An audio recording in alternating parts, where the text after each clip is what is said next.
Hello, and welcome to the Reconstruction.us podcast, the place where people from all walks of life discuss what we can all do to transform America into a more equitable, resilient nation and ourselves in the process. Today's show was originally recorded on January 7th, the morning after President Trump led an armed insurrection on our nation's capital. It was a stunning scene and a terrible crime, but not, by any means, a surprise to those of us who have been watching. It was Trump, after all, who took the birther theory mainstream as a means to build his own following using racism to discredit Barack Obama. As I launch the show today, the House is meeting to vote to urge Vice President Pence to invoke the 25th Amendment, which would remove Trump from office immediately. This will be followed by an impeachment hearing. These are actions that all of us who believe in democracy and are opposed to the rise of violent white supremacy can and should unite to support. I urge you to find adamschiff.com online and sign your name in support of these efforts. Events are unfolding quickly right now, but those of us who believe in the ideal of an equitable America and the democratic process cannot allow ourselves to get lost in the storm. There are some things that we can all support and take action on now. We can write letters to Congress supporting Trump's removal and prosecution for sedition. We can talk to our friends, family, and neighbors, urging them to do the same. And we can look to support unity. Unity among all progressive and democratic organizations in standing up together to oppose the tidal wave of white supremacy that President Trump has not created, but has leveraged and channeled to create a cult of supporters who are now convinced that his remaining in office, even as a dictator, is preferable to the inauguration of Joseph Biden and Kamala Harris, who were duly elected by the majority of people of the United States. On today's podcast, I will be discussing the events on January 6th with two previous guests, Teressa Raiford of Don't Shoot Portland and Steve Pierson from Swing Left. I asked both of these progressive leaders to join me to discuss what can be done in the days and weeks ahead, and how, most importantly, we can work together strategically to combat the real threat of fascism that now lies before us. Teressa Raiford and Steve Pierson, thank you so very much for joining me here this morning. Today is the morning after an attempted coup by a sitting president in the United States of America. And I know that you and your organizations and the many members that you have are just as concerned as I am about what this means for our country. And more importantly, for our discussion, what we can all do in response. Just by way of introduction, Teressa Raiford is here, one of our esteemed guests from the past, from Don't Shoot Portland. And I know that, Teressa, you've been dealing with white supremacist activity in Portland for quite a while now. And have been an amazing leader in terms of responding. And Steve Pierson, welcome to you as well, another esteemed former guest from Swing Left, who, in my estimation, was really instrumental in 17.5 million letters. Oh Yeah, my God. And hey, God bless you, and God bless all of us who sent those letters, because it clearly helped us bring Biden over the top. And that was essential because, as we all knew, we have a fascist dictator in the White House. And I'm saying those words not with hyperbole, but with true concern at this stage. And I just wanted to start by asking if perhaps you could each just share a couple of your thoughts after the events last night.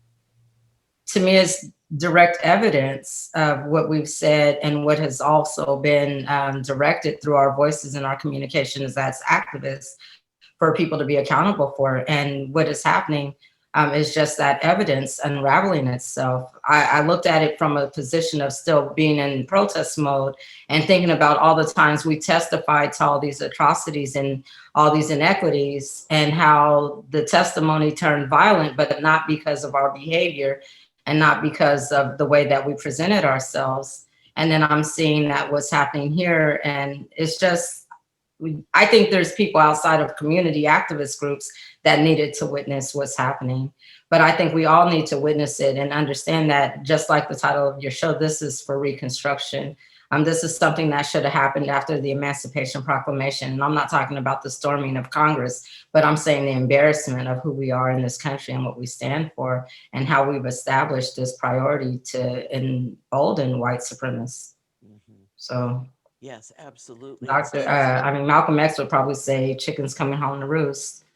Yeah, it is hard to articulate everything that has just been, while on the one hand, not unexpected at all, but really terrible to witness. And yeah, I mean, I think we all expected this, which makes the lack of response by the police and the lack of preparedness really stark and troubling, to say the least.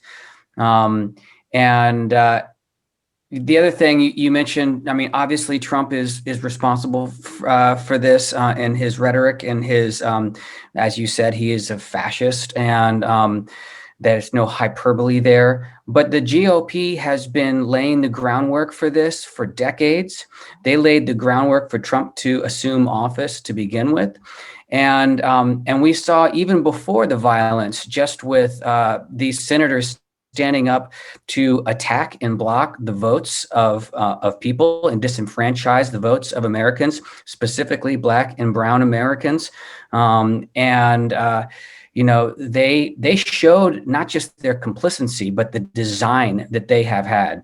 Trump has been so overt about it that he's afforded the opportunity for many people to see what's been going on for a long time that maybe they weren't seeing. That maybe some of the lawmakers, the GOP, were being more subtle about, at least overtly. But there's no denying it right now. And Senator Cruz, Senator Cowley have the same blood on their hands that Trump has. 4 people died yesterday. Cowley was literally using a photo op with his fist in the air, inviting this insurrection against our government and this disenfranchisement of our own citizens who cast their votes. So it reinforces, I think, the important takeaway that I want people to really hold on to moving forward from this is there are so many people, and I'm talking about swing left people, but also indivisible volunteers and all these people who got activated when Trump was elected. And now as we move into a post-Trump world, and we will be moving into a post-Trump world, Joe Biden and Kamala Harris's election was certified last night. They will be inaugurated on the 20th. It's important that everyone stay engaged and know that this fight, Trumpism, racism, fascism, is alive and well, and we need to continue to take to the streets. We need to continue to pressure our lawmakers. We need to continue to elect people who have the political will to pursue equity in our country. And we cannot let up just because this disgusting face of all of this is now leaving office. yes. Well, yeah, thank you both. And I want to say a couple of things before we talk about what do we do. Because I think both of you are bringing up some incredibly important points about the history of our country that really need to be emphasized as we speak with folks from all walks of life in our country.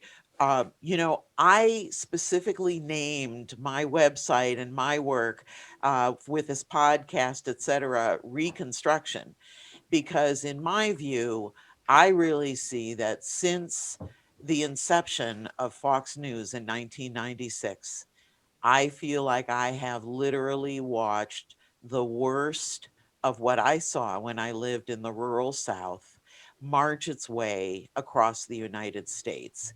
And Mhm. I've been deeply concerned about the growing emphasis in terms of white supremacy becoming a mainstream philosophy in this country. And it's incredible, you know, when I think about it, that literally in less than 25 years of the inception of that newscast, we have gone from uh, Clinton to a coup by Trump. And I think your point is really important as well, Steve, that this is the outcome of the Southern strategy. Yeah. This is Right. what the Southern strategy was designed to do. Um, and at the same time, despite all of these efforts, we are in a situation where we had millions of Americans who voted against white supremacy and voted against this kind of dictatorship and against this value system. And so I think it is also just as important for us to remember that we are still the majority. Yep.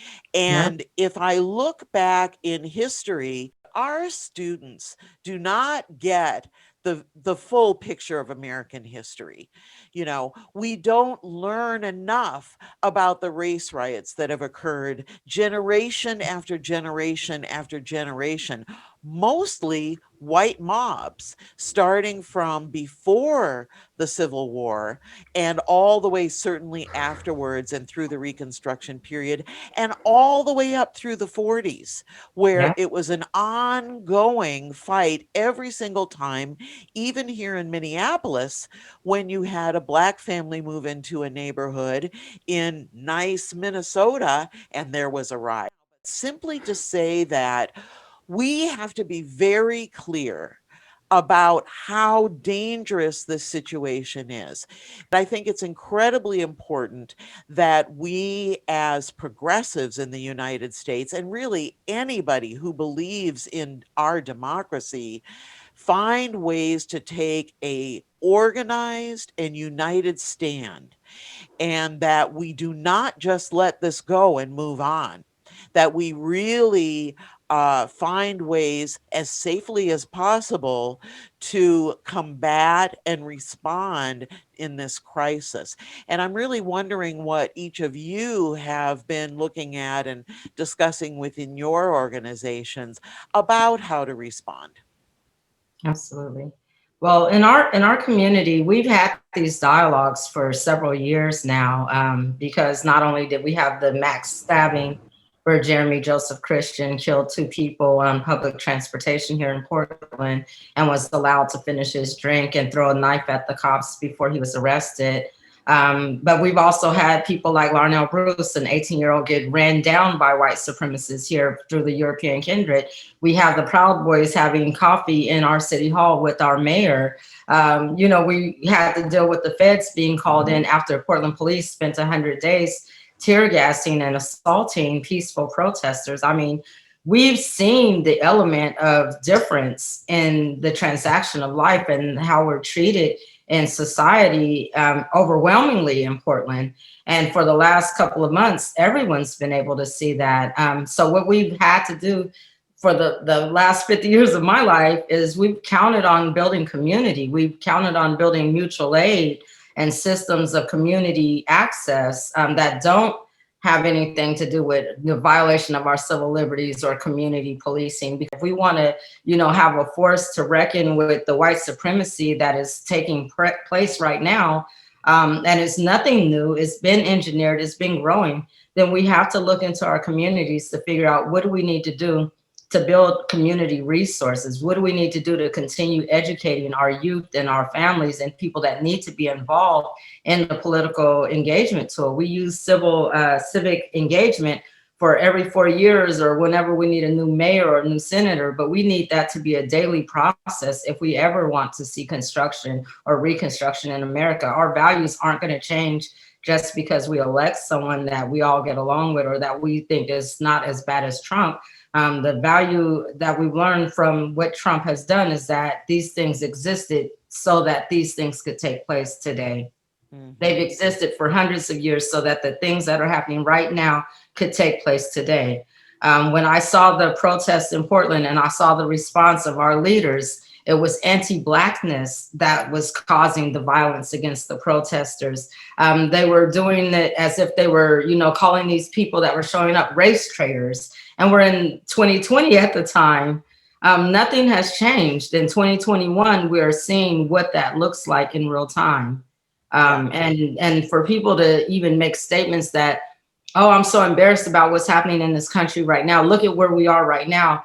Look at where we've been so many times. We've had communities destroyed. We've had insurrections that killed entire towns and entire establishments for people that look like me and you, and the fact that no one sees those as atrocities that happen. We've never had reparations for those things happening. We've developed our own reparation system within our communities through education and through direct engagement. Yeah, Steve, what kind of conversations are you having with your team?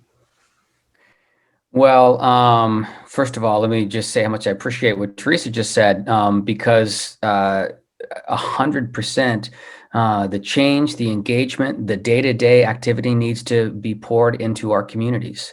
And one thing that we haven't talked about today yet, because it's been overshadowed by the horrible events of yesterday, was the exciting event of yesterday when we won 2 Georgia seats, and now have the trifecta. What we saw happen in the general election in Georgia, in Stacey Abrams' gubernatorial election that she won a few years prior. And in the special election was local community organizations led, of course, by Black and brown organizers who have been building power in their communities for decades. And then we saw a lot of outside groups, people who were really excited, wanting to get involved, knew the existential necessity for getting rid of Mitch McConnell and taking the Senate, who really did something that was unusual, I think. They didn't storm into Georgia and try to do their own thing. They didn't try to build up their own organization and say, we're going to go talk to these voters.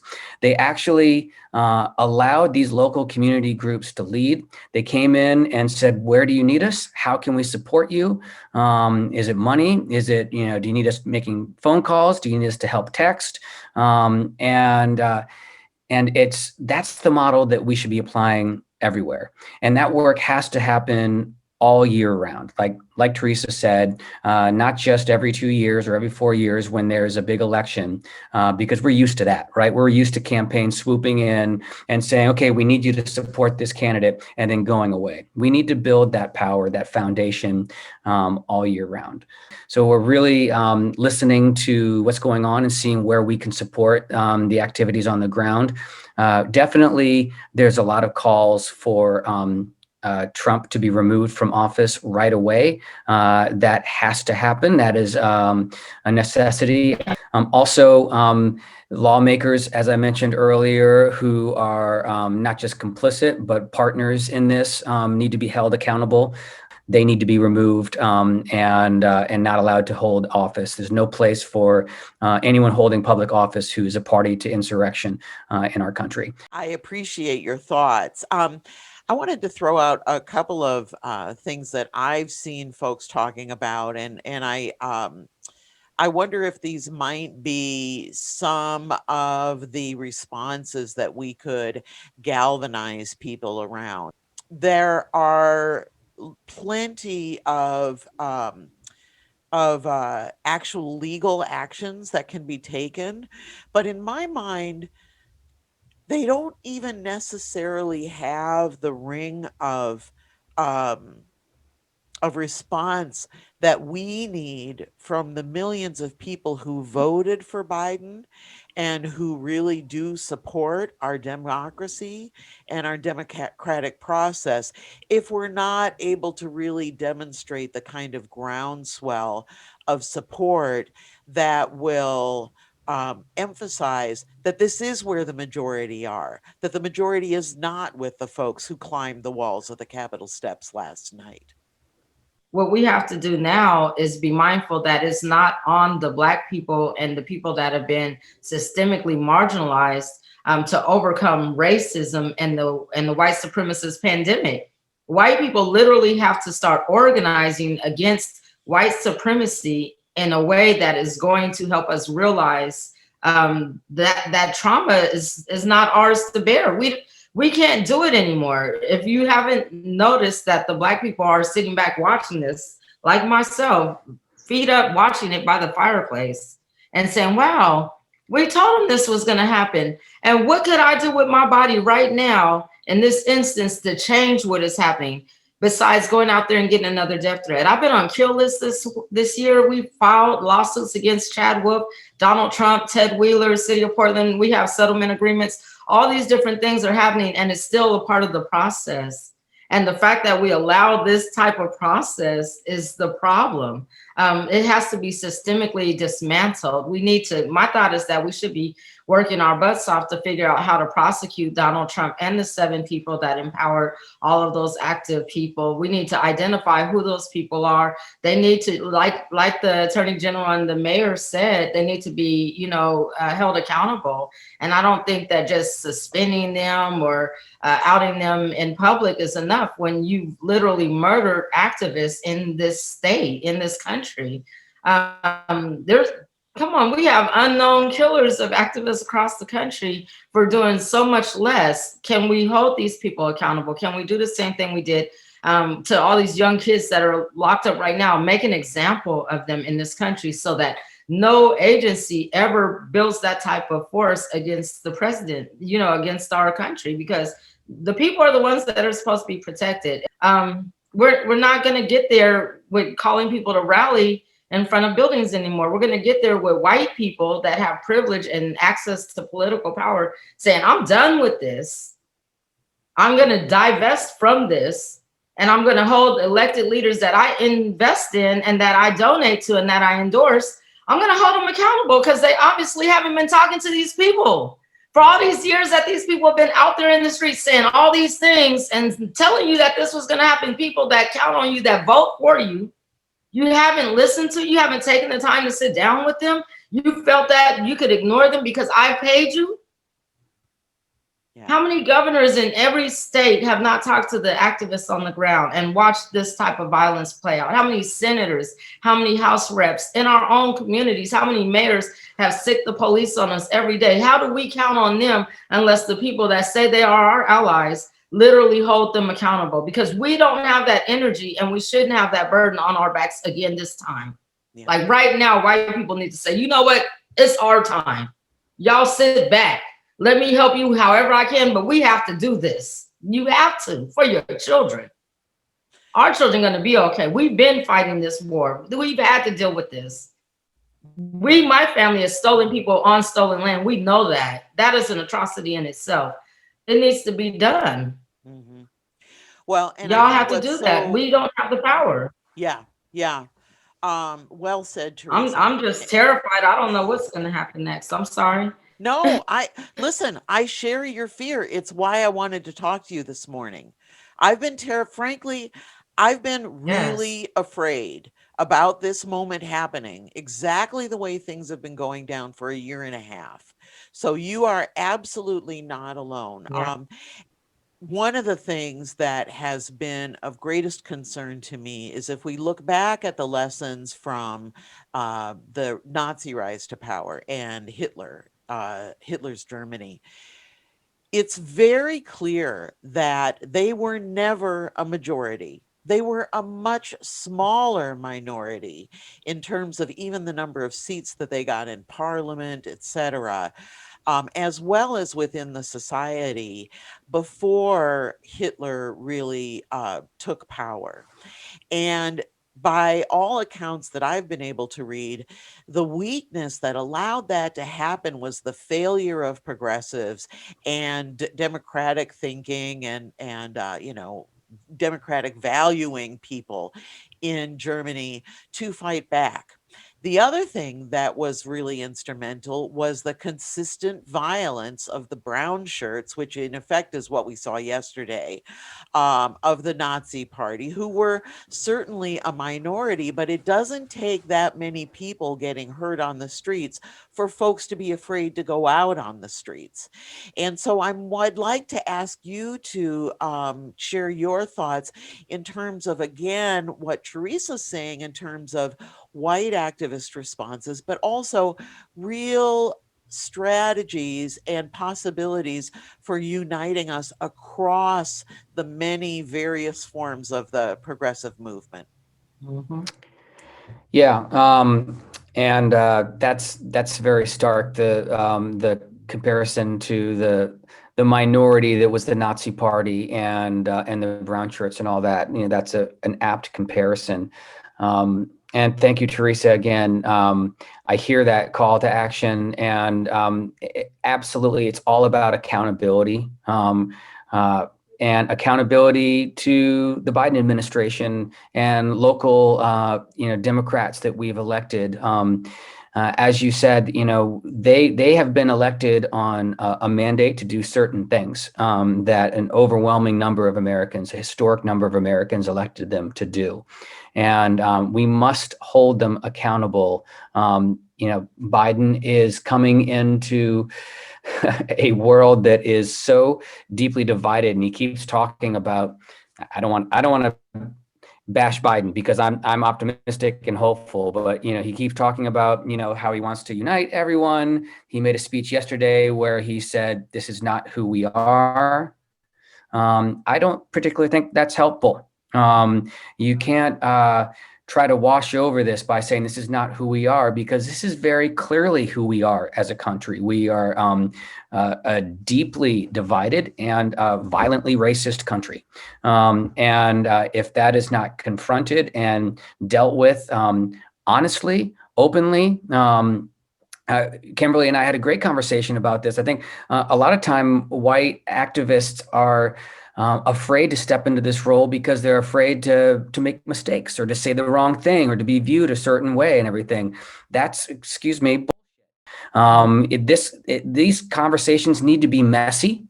People need to be able to make mistakes because this is, a threat to all of us. And again, the Nazi analogy is perfect because we know that we fight for equity for everybody because it lifts us all up, and we can't let this stand anymore. We have to hold everyone accountable. We have to hold the perpetrators of these events accountable.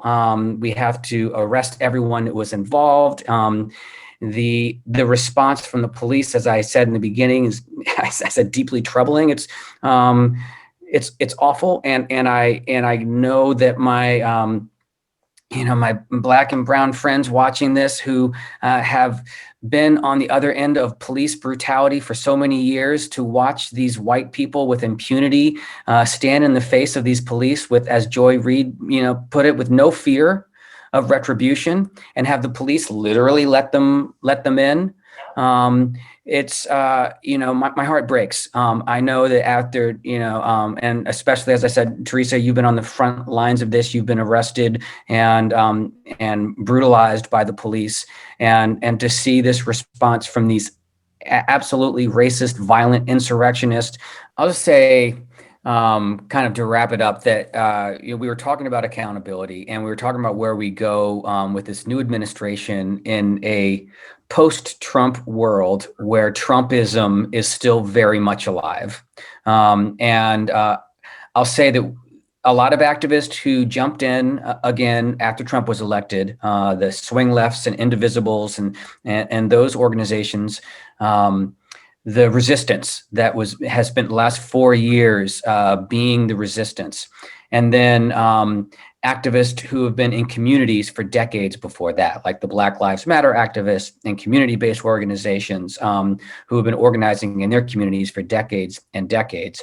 Now we have an opportunity to wield our collective power and work together not as the resistance anymore, but actually as the people who hold the power. And we have a very specific window right now that we have gained the control of the Senate and both houses of Congress and the White House to do some things. We have to be bold and aggressive about what we do in this next year, not 2 years, but in this next year, this first year, because the campaigns are going to start up in another year. Everyone's going to be running for office, and their attention is going to be split. So justice, racial justice, taking care of business has to be job number one. Passing HR 1 needs to be job number one. Obviously, coronavirus is something that we need to address and make sure that we are taking care of our citizens. The disparity with our healthcare has never been starker and more evident than during this pandemic. So these are things that, as Teressa said, we need to take the mantle up, and we need to lead. And I wish I could say to you, Teressa, you asked for white people to take this on and do it. I wish I could say, I got you. We got your back. But, I've seen this happen too many times where there's been these big inflection movements, and we've come together, and activists, especially the white activists who are allies and supporters, have dropped off because it's not affecting them. They don't think it's affecting them on a day-to-day level in the same way that it is Black people. So I would implore all of the activists who have been so involved, who have now gotten their toes in the civic engagement bucket, to stay engaged, to be supportive, to not break apart this amazing coalition we've built. Trump was a great recruiter for us. And now we have this amazing amount of people power, and we have the institutional power now. We have the politicians who we need to hold accountable. We cannot step back from this moment. This is the moment where we really have the propensity to make some meaningful change. And if we don't do that, if we fail at this task, then I really shudder to think about our future and what that means for our country moving forward. And I wanted to say, Steve, that's one of the biggest things with organizers like myself. We're like, oh, okay, the Democratic Party is going to be in this position.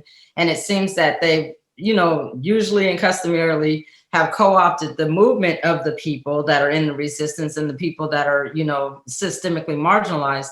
But what needs to happen is there needs to be a serious determination that people with privilege and proximity to that political power and will, let's say the will of that political power, show them that they cannot leave all of these people behind. Like, they literally have to rise up and to lift us up as they rise up. They can't be in community within the Senate, the House, Congress, or wherever, and not be in community in our communities. And I think that's where the white activist groups have to leverage their resources, because what I've noticed as a community organizer is that when we have funerals to pay for, everybody shows up with the crowdsourcing.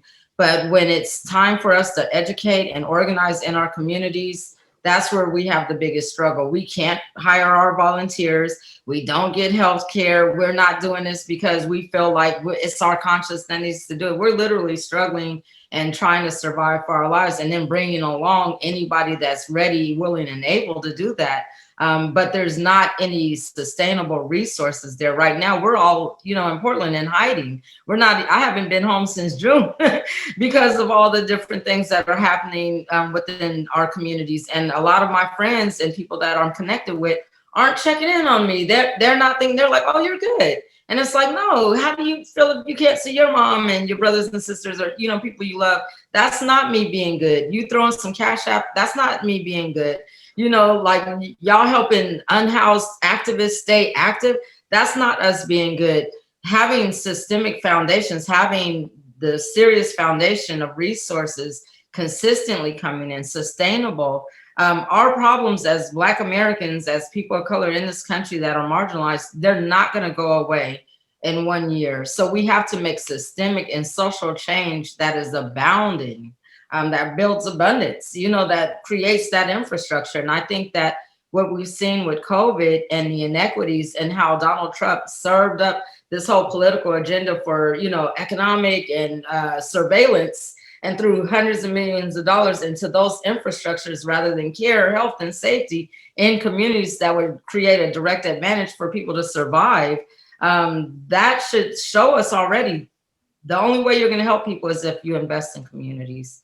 And the people on the front line with us cannot leave us behind while they fundraise for their own representation of what those values mean. They need to redirect resources. They need to tell our politicians, redirect resources within these institutions, shut down resources in places where we're not seeing change. When we talked about the crime bill money and, how our communities were looked at as super predators and things like that, we still know that those policies and a lot of those people, and even Joe Biden, is still in that position of power to influence people and has that power will. We help create the opportunity for them to have it back, but we don't want it to be used against us.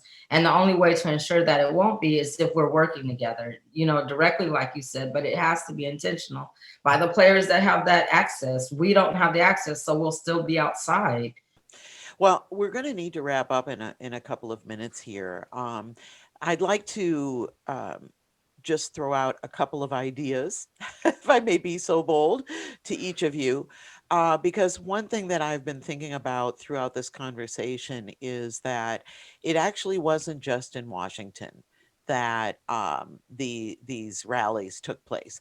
They took place in cities across the United States with white supremacists showing up at capitals. Um, Not necessarily thousands of them, but they were there nonetheless, and many of them carrying guns. And again, I cannot say strongly enough, these are tried and true tactics. And they are very effective in terms of, or they can be, in terms of um, making the rest of us afraid to respond. And we need to respond. They Um, were here in Oregon. They were in Salem. yeah, They were here. They were in downtown LA as well. Yeah. yes, yes. So I, the wonderful thing about our conversation today is that I'm talking to two of the people that I am the most in awe of in terms of your strategic skill sets. And so, Steve, in terms of the monster organization that you were able to build to write letters, I wonder if you couldn't work with your folks to do an immediate letter writing campaign. I mean, it seems to me that's something that could be really valuable.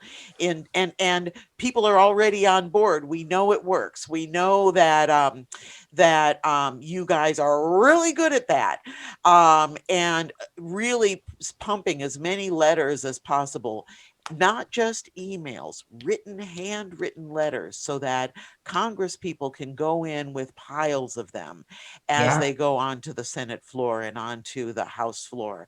And Teresa, how many followers do y'all have on your website now in your Oh, distribution list? well, we have like 2.5 million in our distribution Did you list hear because we that, have so Steve? many networks. But Yeah. like, like our Instagram is like 72K.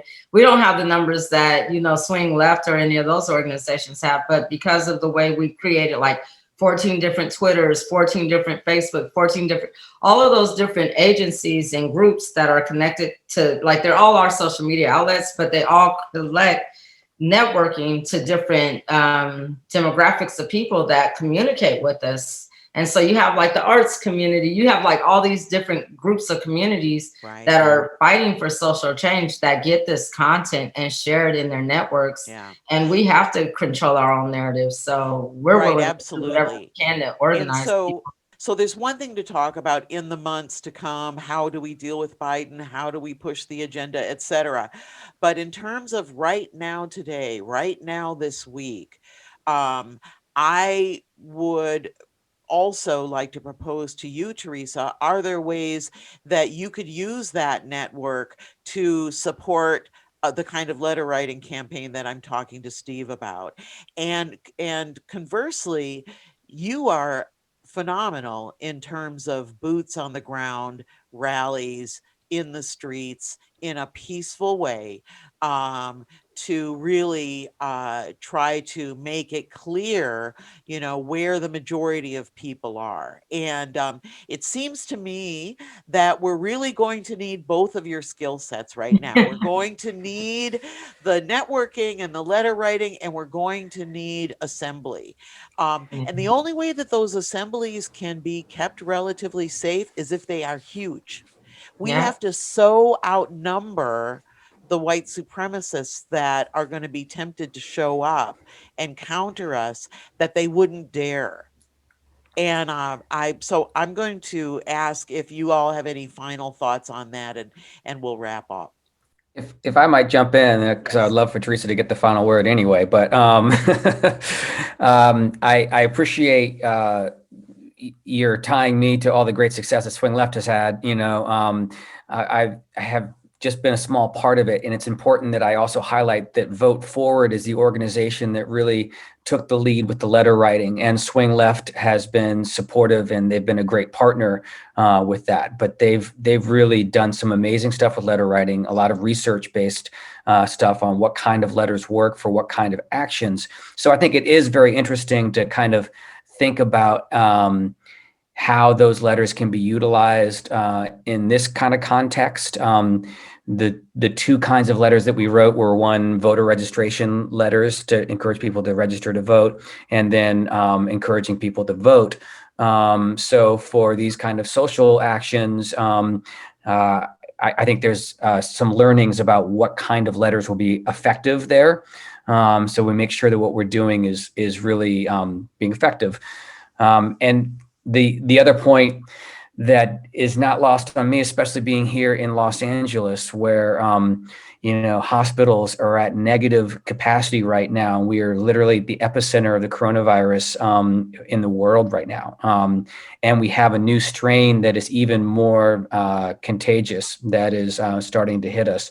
We are coming to a point where there's light at the end of the tunnel for the coronavirus, but and Teresa, you've been dealing with this for a while, so you probably have some better thoughts than I do on this. But the balance between getting people all together for an action and knowing that we are at a very, very dangerous place with the coronavirus, and many people are dying every day from this.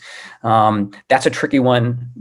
So I think my first and foremost call for people in this specific moment, with these dangerous Proud Boys out there trying to create trouble in the streets, is not to engage with them. I don't think counter protesting them right now is a safe thing to do, and there needs to be a organized response to this that is powerful, that leverages, as you said, the whole posit for this podcast, Kimberly, bringing together these organizations in a meaningful way. But I want people to be safe. I don't want people to get sick too. So I'm interested to hear Teresa's thoughts on that. Well, I had a meeting yesterday because we do this annual MLK, Reclaim MLK March, Human Rights and Dignity. And we're planning it for the 18th. And after watching what was happening yesterday, I had a call with the people that were doing the drones and all the people that were bringing in supplies and resources. And you see, like, I got boxes of things and books that I'm going to be giving out to kids. And it's like, do we want to even take the chance on doing this? Because not only COVID, but because there is a lot of insurrection in regards to the white nationalists and white supremacists. Last year, we saw it in January when we did our MLK March. We had Trumpers in trucks rolling up on us, and they didn't care that children were leading the march. There wasn't any respect for that. And so what I would say is that right now we're still engineering and thinking forward to doing the event that brings us together, but we're looking at doing it in a way that we're able to just do contactless PPE distribution and information. And I think that, like you said, if we connect our networks, I think that we can promote, virtual Reclaim MLK movements in every community and encourage people, because even though, my family, we were right here and we were enslaved in this country, and Dr. King's Day of Service is a day where there's a contribution of America to kind of fulfill that dream of the need of all of us doing something together. And so a lot of people used to be like, well, y'all doing volunteer work on Dr. King Day, you're supposed to take that day off. And I'm like, well, no, we're going to own that. We're going to own that, but we use it as a day to see how many people show up for us, how many people show up for community, how many people show up. So I think this is timely. It's right before the inauguration. If we get some letter writing campaigns out, I think we can connect that with the need to reclaim the dreams. I don't think we should have to bear the burden of the violence because we feel like we matter and because our free speech is something that we are fighting for. I don't think we're supposed to be fighting that hard by ourselves. Well, I think that there's please. supposed to be more strength for us, and we don't get that strength in numbers unless somebody dies, unfortunately, you know? Yeah. And I don't want to wait for that to happen again. I hate that this will probably encourage people to show up, you know, but if we Right. have something that they can directly do, and engaging with this, I'm so happy to connect with that because we have the platform, we can serve it to them, we can get them activated, and I think this could really do some things. You got us on here to Yeah. organize, huh? Thought you were trying to interview us. Do you see what like, what y'all gonna do? Those who know me Very well wily. will not be shocked, but I really want to thank you both again for your time and for your thoughts. And point taken. I mean, we do have to be very careful because of COVID, and frankly, because we're dealing with armed insurrectionists. That's no small thing. That's not again not hyperbole.